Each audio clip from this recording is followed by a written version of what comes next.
ماں باپ کی محبت اولاد کے لیے غیر مشروط اور بڑی خالص ہوتی ہے۔ دنیا میں اس محبت کی مثالیں دی جاتی ہیں، مگر یہ کہانی ماں باپ کے بھیانک روپ کے رونگٹے کھڑے کر دینے والی عجیب داستان ہے۔ جب پیار کرنے والے ماں باپ نے خود اپنے ہاتھوں سے ہی ظلم کی داستان رقم کر دی، ماں باپ نے اپنی چھوٹی بیٹی کے ساتھ وہ کیا جو کوئی سوچ بھی نہیں سکتا تھا۔ ناظرین، یہ کہانی عادل اور جویریہ کے خاندان کی ہے۔ وہ ایک پرانے، کشادہ اور آبائی مکان میں رہتے تھے جو ان کے بزرگوں کی نشانی تھا۔ اس بڑے سے گھر میں صرف عادل اور ان کا خاندان رہائش پذیر تھا۔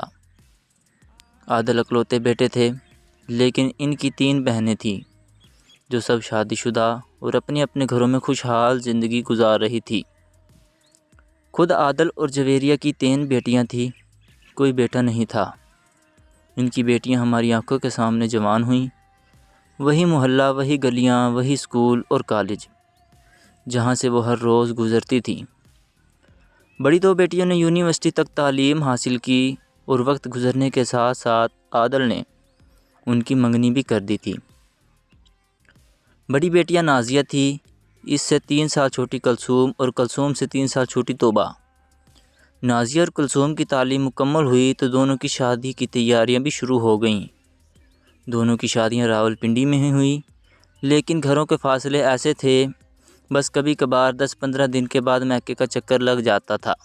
اب گھر میں صرف عادل، جویریہ اور ان کی سب سے چھوٹی بیٹی توبہ رہ گئی تھی۔ توبہ اس وقت 9ویں جماعت میں تھی، پھر میٹرک کیا، کالج میں داخلہ لیا۔ زندگی ایک عام سادہ سی روٹین میں چل رہی تھی۔ دوپہر کو 1:30 بجے کالج سے واپسی ہوتی اور شام کو توبہ اپنے محلے کی چند سہیلیوں کے ساتھ مل کر ایک اکیڈمی جایا کرتی تھی۔ لیکن شاید وہیں سے کہانی نے ایک موڑ لیا۔ اس اکیڈمی میں ایک نوجوان استاد پڑھایا کرتا تھا، تقریباً 25 سے 26 سال۔ یونیورسٹی کا طالب علم مگر پارٹ ٹائم اکیڈمی میں پڑھاتا تھا۔ وہی لڑکا جسے پہلی بار دیکھ کر توبہ کے دل میں انجانی سی کشش نے جگہ بنائی۔ آہستہ آہستہ دونوں ایک دوسرے کے قریب آنے لگے، دل کی باتیں ہونے لگی، چھپ چھپ کر نظریں ملنے لگیں، اور یوں ایک خاموش محبت نے جنم لیا جس کا علم ابھی گھر والوں کو نہیں تھا، لیکن محلہ خاموش نہیں تھا، چونکہ توبہ کے ساتھ محلے کی اور لڑکیاں بھی اسی اکیڈمی میں پڑھتی تھیں۔ اسی لیے یہ بات جو صرف 2 دلوں کے درمیان تھی، آہستہ آہستہ زبانوں پر آنے لگی، سرگوشیاں ہوئی، چہم گوئیاں ہوئیں، اور یہ خبر گھر سے محلے کہ کئی دور و دیوار تک جا پہنچی کہ عادل صاحب کی بیٹی توبہ کا اکیڈمی کے ٹیچر کے ساتھ چکر چل رہا ہے۔ خیر، وقت گزرتا رہا، کالج کی تعلیم مکمل ہو گئی اور اس کے بعد یونیورسٹی کی تعلیم کا سلسلہ شروع ہوا۔ یونیورسٹی جانے کے بعد بھی توبہ نے کانوں کان کسی کو اس معاملے کی خبر تک نہیں ہونے دی تھی۔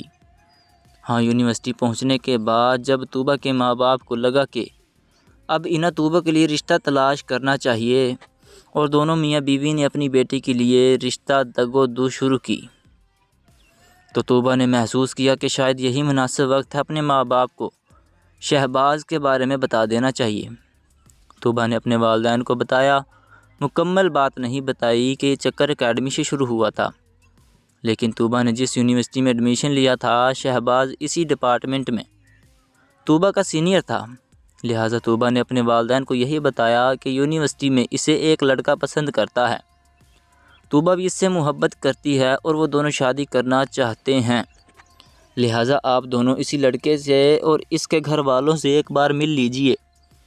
بیٹی کے منہ سے اس قدر کھلے الفاظ میں اپنی شادی کا ذکر سن کر عادل صاحب تو ہکا بکا رہ گئے۔ اصل میں عادل صاحب خود بھی بہت سخت مزاج رکھتے تھے۔ بڑی دونوں بیٹیوں کی شادیاں انہوں نے خود کی تھیں، سارے معاملات انہوں نے اپنی زیر نگرانی مکمل کیے تھے، اور اب جب کہ چھوٹی بیٹی خود اپنے منہ سے یہ بات بتا رہی تھی کہ وہ کسی لڑکے کو پسند کرتی ہے، یہ بات سن کر عادل صاحب کا دماغ غصے سے کھولنے لگا۔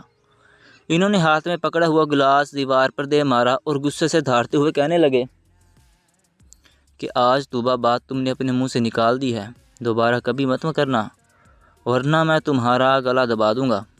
تم خاندان میں میری ناک کٹوانا چاہتی ہو؟ لوگ کیا کہیں گے کہ بیٹیوں کو پڑھا رہا تھا، یونیورسٹی بھیج رہا تھا، اسی لیے کہ وہ اپنے لیے لڑکے پسند کر لیں۔ میری باہر جان پہچان ہے، مجھے باہر نکلنا ہے، لوگوں میں اٹھنا بیٹھنا ہے، لہٰذا میں اپنی ناک نہیں کٹوا سکتا اور تمہاری شادی وہیں ہوگی جہاں میں چاہوں گا۔ یہ سن کر طوبیٰ کا دل دہلنے لگا۔ اسے امید تھی کہ اس کے والدین مان جائیں گے اور خود پہ چکر بھی 4 سال پرانا تھا۔ وہ کسی طور پر بھی پیچھے ہٹنے کو تیار نہیں تھی۔ وہ شہباز سے بے حد محبت کرتی تھی اور شہباز سے ہی شادی کرنا چاہتی تھی۔ اگلے ہی دن اس نے یونیورسٹی میں شہباز کو اس سارے معاملے سے آگاہ کیا۔ یہ بات سن کر وہ بھی بے حد پریشان ہوا، کیونکہ وہ بھی طوبیٰ سے شادی کرنا چاہتا تھا۔ طوبیٰ کے ساتھ مخلص تھا، لیکن والدین ضد پر اڑ چکے تھے۔ طوبیٰ اور شہباز اس مسئلے کو حل کرنے کی کوشش کر رہے تھے۔ وہ چاہ رہے تھے کہ ماں باپ کی رضامندی کے ساتھ نکاح ہو جائے۔ تعلیم مکمل کرنے کے بعد رخصتی ہو جائے گی، لیکن طوبیٰ کے والدین بات تک کرنے کو تیار نہیں تھے۔ حتیٰ کہ جب طوبیٰ نے یہ زیادہ زور دیا تو اس بات پر طوبیٰ کے والد نے صاف اور واضح الفاظ میں اسے بتا دیا کہ اگر طوبیٰ سے کوئی بغاوت دکھائی تو وہ طوبیٰ کی تعلیم کا سلسلہ یہیں پر بند کر دیں گے۔ جبکہ طوبیٰ کی تعلیم ابھی باقی تھی، اس کے امتحانات باقی تھے۔ والد کی یہ دھمکی سن کر طوبیٰ خوف زدہ ہو چکی تھی۔ وہ ڈر گئی تھی کہ اگر اس کے والد نے یونیورسٹی جانا بند کر دیا تو اس کے پچھلے 3 سال بھی ضائع ہو جائیں گے۔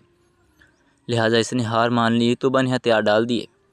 اپنے والدین کو اس بات پر پر یقین دلایا کہ وہ اب شہباز سے ملاقات نہیں کرے گی۔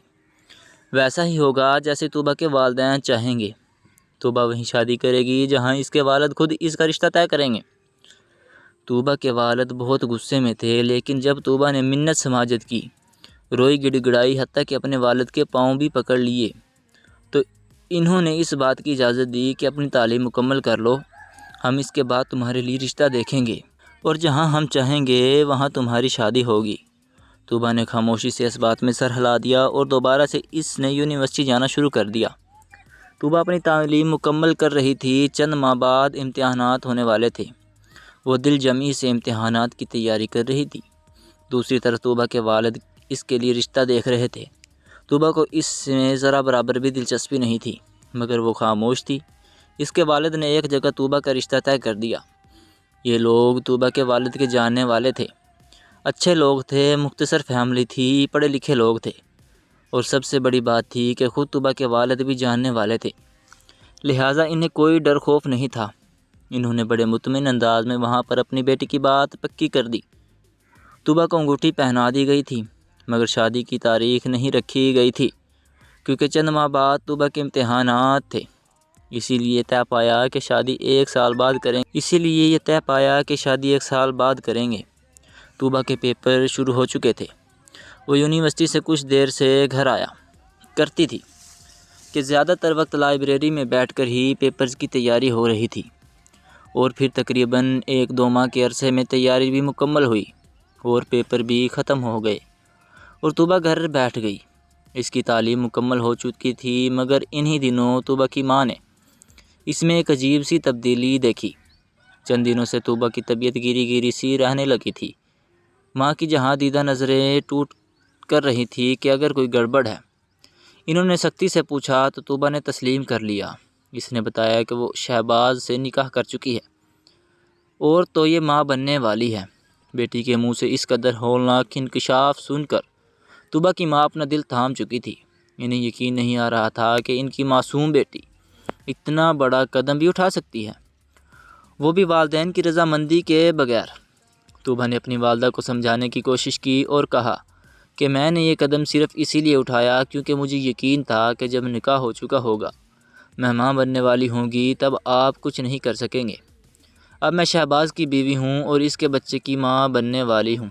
طوبیٰ نے اس شام شہباز کو گھر پر بلا لیا۔ طوبیٰ کی والدہ نے اس کی والد کو دھڑکتے دل کے ساتھ تمام حقیقت سے آگاہ کر دیا۔ یہ حقیقت جاننے کے بعد طوبیٰ کے والد کا بلڈ پریشر پوری حد تک ہائی ہو چکا تھا۔ ان کی آنکھیں سرخ انگار ہو رہی تھیں۔ ان کا بس نہیں چل رہا تھا کہ وہ سب کچھ تہس نہس کر دے۔ وہ فوراً اپنی جگہ سے دندناتے اٹھے اور بیٹی کی جانب بڑھے۔ اس سے پہلے کہ وہ اپنی بیٹی پر حملہ کرتے، ماں نے شوہر کا بازو پکڑا، بٹھایا اور سمجھاتے ہوئے کہنے لگی کہ یہ وقت جوش سے نہیں ہوش سے کام لینے کا ہے، کیونکہ اس وقت وہاں شہباز بھی موجود تھا۔ خیر شہباز کو رخصت کر دیا گیا۔ ماں باپ نے بچوں کے سامنے اس بات کی رضامندی دی کہ چند ہفتوں تک رخصتی کر دی جائے گی۔ پہلے لوگوں کا جواب دیا جائے جہاں پر طوبہ کی منگنی طے کی گئی تھی۔ یہ تمام معاملات نپٹانے کے بعد شہباز اور طوبہ کی رخصتی کر دی جائے گی۔ شہباز بہت خوفزدہ تھا اور طوبہ کے والد کی بات پر یقین نہیں تھا، مگر اس وقت وہ مجبور تھا کیونکہ بظاہر وہ یہی کہہ رہے تھے کہ وہ رخصتی کر دیں گے۔ شہباز وہاں سے رخصت ہو گیا، لیکن ویسا بھی کچھ نہیں ہوا جیسا طوبہ کی ماں اور باپ نے شہباز سے کہا تھا۔ چند دن کے بعد اس گھر سے طوبہ غائب تھی۔ شہباز اپنی بیوی سے ملنے کے لیے گیا، وہاں طوبہ نہیں تھی۔ اس نے طوبہ کی بہنوں سے رابطہ کیا۔ طوبہ کے والدین کی منت سماجت کی تو انہوں نے بتایا کہ وہ طوبہ کو پڑھنے کے لیے چین بھیج چکے ہیں، کیونکہ طوبہ کی بہت بڑی خواہش تھی کہ وہ پڑھنے کے لیے بیرون ملک جائے، لہٰذا وہ اپنی بیٹی کو چین بھیج چکے ہیں۔ دوسری طرف طوبہ کی بہنیں بھی حیران تھی کہ یوں اچانک کیسے طوبہ بیرون ملک چلی گئی، ان کو بتائے بغیر، ان سے ملے بغیر۔ والدین نے یہاں بھی بہانے پیش کیے، بیٹیوں کو بتایا کہ اچانک پروگرام بنا، اس کے لیے چلی گئی۔ ہر طرف سے شکوک و شبہات، بڑی نظریں ان دونوں میاں بیوی پر ٹک چکی تھی۔ ہر کسی کو شک تھا، حتیٰ کہ ان کی اپنی بیٹیوں کو بھی، لیکن کوئی بھی ان کے غصے اور ناراضگی کے ڈر کی وجہ سے ان سے مزید سوالات کرنے کی ہمت نہیں رکھتا تھا، کیونکہ جو بھی تھا بہرحال طوبہ ان کی بیٹی تھی۔ لیکن شہباز نے بہت ہاتھ پیر مارے، حتیٰ کہ شہباز نے پولیس میں کمپلینیں بھی درج کروائیں کہ اس کی بیوی اس گھر سے غائب ہو چکی ہے۔ لیکن طوبہ کے والد نے یہاں پر یا تو واقعی کوئی ثبوت پیش کر دیا کہ طوبہ بیرون ملک جا چکی ہے، یا پھر انہوں نے پولیس والوں کو کچھ دے کر کام مکمل کیا تھا۔ لیکن بہرحال پولیس بھی اس گھر میں آئی، گھر کی تلاشی بھی لی گئی، لیکن طوبہ کہیں نہیں ملی۔ خاندان بھر میں یہ بات پھیل چکی تھی کہ طوبہ بیرون ملک پڑھنے کے لیے چلی گئی ہے، مگر بہرحال یہ معاملہ کچھ مشکوک تو تھا۔ کچھ عرصہ گزرا، طوبہ کی بہنوں نے اپنے والدین سے طوبہ کے بارے میں پوچھنا شروع کر دیا کہ وہ فون کیوں نہیں کرتی، وہ کسی سے بات کیوں نہیں کرتی۔ یہاں پر طوبہ کے والدین نے ایک اور عجیب سی دلیل پیش کی، ایک اور عجیب سا بہانہ بنایا۔ انہوں نے اپنی بیٹیوں سے کہا کہ طوبہ نے وہاں چین میں اپنی پسند سے شادی کر لی ہے، لہٰذا ہم نے طوبہ سے تمام تعلقات توڑ لیے ہیں، اب ہم اس سے مزید کوئی تعلق نہیں رکھنا چاہتے، ہم اس کے لیے مر چکے ہیں اور وہ ہمارے لیے مر چکی ہے۔ اور پھر چند ہی دنوں میں خاندان بھر میں یہ بات پھیل چکی تھی کہ طوبہ نے چین میں اپنی پسند سے شادی کر لی ہے، لہٰذا والدین نے اس سے تمام رشتے توڑ لیے ہیں۔ خاندان بھر میں خوب باتیں ہوئیں، خوب جگ ہنسائی ہوئی، لیکن طوبہ کے والدین خاموش تھے۔ اس تمام عرصے کے دوران طوبہ کی بہنیں اب بھی مطمئن نہیں تھیں، انہیں یقین تھا کہ کوئی نہ کوئی گڑبڑ ہے، ان کے والدین ان سے کچھ چھپا رہے ہیں۔ لیکن بڑی دو بیٹیوں نے اپنے والد کے غصے سے بے حد خائف رہتی تھی، لہٰذا سوال جواب کا تو سوال ہی پیدا نہیں ہوتا۔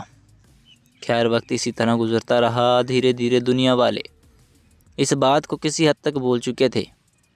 اس بات کو 2 سال یا شاید اس سے بھی زیادہ عرصہ گزر چکا تھا کہ قسمت نے ایک اور پلٹا کھایا، ایک عجیب موڑ آیا۔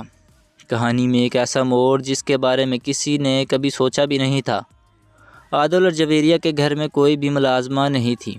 پہلے ایک ملازمہ ہوا کرتی تھی، مگر اب کچھ عرصہ سے انہوں نے ملازمہ کو ہٹا دیا تھا۔ عادل صاحب کی بیگم جویریہ گھر میں تمام کام خود ہی کیا کرتی تھی۔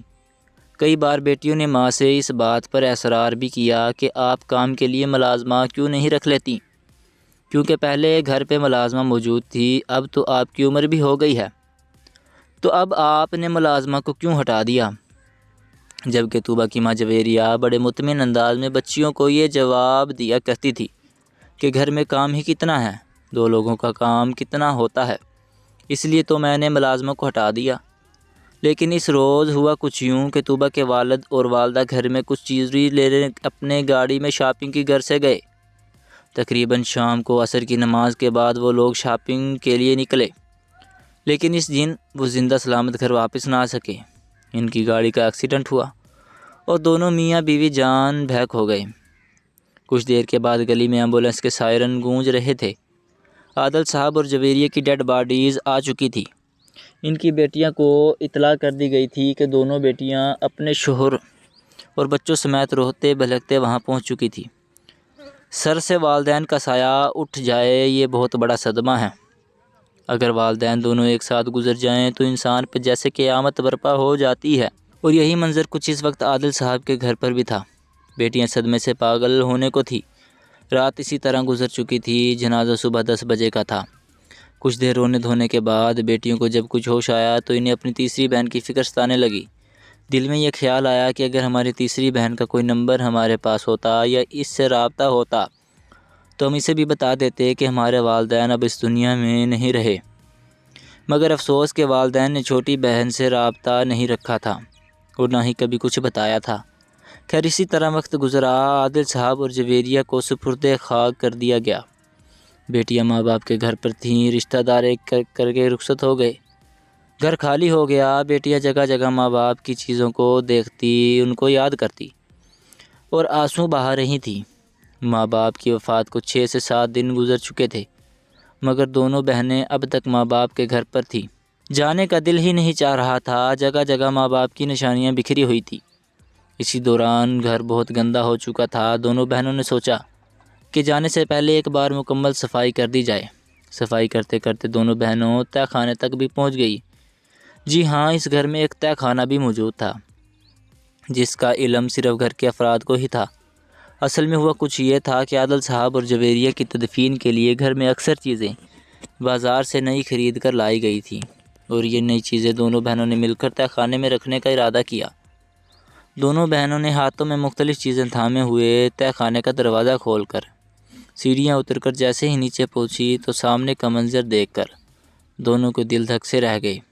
جی ہاں، تہہ خانے میں ان کی نظروں کے سامنے ان کی سب سے چھوٹی بہن طوبہ موجود تھی، جو سوکھ کر کانٹا ہو چکی تھی، ہڈیوں کا ڈھانچہ بن گئی تھی۔ اس کی حالت بالکل پاگلوں جیسی تھی۔ دونوں بہنیں یہ منظر دیکھ کر اس قدر حیران تھی کہ کچھ پل تو یوں ہی محسوس کر گئی، پھر وہ دونوں بھاگی اپنی بہن کے پاس گئیں جسے باندھ کر رکھا گیا تھا۔ جیسے ہی طوبہ نے اپنی دونوں بہنوں کو دیکھا اس نے رونا شروع کر دیا۔ اس قدر کمزور ہو چکی تھی کہ اپنے آپ ہاتھوں اور پاؤں سے ہلانے سے بھی قاصر تھی۔ دونوں بہنوں نے طوبہ کو سہارا دیا اور اسے تہہ خانے سے باہر لے آئیں۔ اس کی حالت بہت بری تھی۔ پہلے سب سے دونوں بہنوں نے طوبہ کو غسل دیا، اس کا لباس چینج کیا، اس کے سر پر کنگھی کی تو اسے کچھ ہوش آیا، لیکن وہ بہت کمزور ہو چکی تھی۔ اس کی طرف دیکھ کر اندازہ ہو رہا تھا کہ وہ شدید غذائی قلت کا شکار ہے۔ دونوں بہنوں نے طوبہ سے پوچھا کہ سب کیا ماجرا ہے، تو طوبہ نے جو بات انہیں بتائی اسے سن کر دونوں بہنوں کو کچھ لمحے تو یقین نہیں آیا کہ یہ کیا حقیقت ہے کہ ان کے والدین ایسا بھی کر سکتے ہیں۔ طوبہ نے بتایا کہ وہ شہباز کو پسند کرتی تھی اور وہ خفیہ طور پر شہباز سے نکاح کر چکی تھی، حتیٰ کہ وہ 2 ماہ کی حاملہ بھی تھی۔ اس نے یہ قدم اس لیے اٹھایا کہ والدین مجبور ہو جائیں گے اس نے شہباز سے شادی کر لیں، پر لیکن اس کے والدین اپنی ضد کے اتنے پکے نکلے کہ انہوں نے طوبہ کو تہہ خانے میں بند کر دیا۔ تہہ خانے میں طوبہ نے پورے 9 ماہ کا عرصہ بہت مشکل سے گزارا اور تہہ خانے میں ہی بیٹے کو جنم دیا، مگر ماں باپ کی شفقت کی انتہا دیکھیے کہ انہوں نے طوبہ کے بیٹے کا گلا گھونٹ دیا۔ طوبہ کے بیٹے کو وہیں تہہ خانے میں اس کی آنکھوں کے سامنے مار کر زمین میں دفن کر دیا گیا۔ طوبہ نے اپنی بہنوں کو روتے ہوئے بتایا کہ یہ منظر دیکھنے کے بعد میں ہر روز خدا سے دعا کرتی تھی کہ اب میرے جینے کا کوئی مقصد باقی نہیں ہے، اب مجھے بھی موت آ جائے۔ اس کے والدین اسے 2 یا 3 دن بعد ایک بار خوراک دیا کرتے تھے۔ شدید غذائی قلت ہونے کے باوجود بھی طوبہ زندہ تھی، کیونکہ اسے کبھی کبھار خوراک مل جایا کرتی تھی۔ طوبہ نے بہنوں کے گلے لگ کر آنسو بہاتے ہوئے کہا کہ میں سوچ بھی نہیں سکتی تھی کہ ہمارے والدین اس قدر شفاق ہوں گے۔ مانا کہ بچے غلطیاں کرتے ہیں، بچے ضد پر اڑ جاتے ہیں، مگر بڑوں کو اپنا دل بڑا کرنے کی ضرورت تھی۔ لیکن ہمارے والدین وہ خود ضد پر آ گئے اور انہوں نے اپنا قدم اٹھایا کہ اپنی ہی بیٹی کو سالوں کے لیے وہاں تہہ خانے میں قید کر دیا۔ خیر اس کے بعد دونوں بہنوں نے طوبہ کو ڈاکٹر کے پاس چیک اپ کے لیے جانے کا ارادہ کیا۔ طوبہ کو چیک کرنے کے بعد ڈاکٹر نے بتایا کہ اسے دن کچھ ہاسپٹل کے اندر ایڈمٹ کرنا ہوگا کیونکہ وہ بہت کمزور ہے، اس کے اندر خون کی شدید کمی ہے۔ دونوں بہنوں نے اپنی بہن کی جی جان سے خدمت کی۔ اس کی صحت دن بدن بہتر ہو رہی تھی۔ اس بات کی خبر شہباز کو بھی ہو چکی تھی۔ وہ یہ سب دیکھ کر اتنا حیران اور پریشان تھا جتنا وہ بہنیں خود تھیں۔ 2-3 مہینے بعد جب طوبیٰ کی صحت کو کافی حد تک بہتر ہو چکی تھی تو دونوں بہنوں نے طوبیٰ کو شہباز کے ساتھ رخصت کرنے کا فیصلہ کیا، کیونکہ وہ اب بھی شہباز کی منکوحہ تھی۔ آج اس واقعے کو کئی سال گزر چکے ہیں۔ تینوں بہنیں اپنے اپنے گھروں میں خوش و آباد ہیں، مگر آج بھی جب کبھی یہ واقعہ یاد آتا ہے تو رونگٹے کھڑے ہو جاتے ہیں۔ حیرانگی ہوتی ہے کہ کوئی ماں باپ اتنے شفاق بھی ہو سکتے ہیں، اتنے سخت دل بھی ہو سکتے ہیں۔ ناظرین، اپنی قیمتی رائے کا اظہار کیجیے گا۔ مزید اس طرح کی سبق آموز اور سچی کہانیاں سننے کے لیے ہمارے چینل کو سبسکرائب کرنا مت بھولیے گا۔ شکریہ۔ اللہ حافظ۔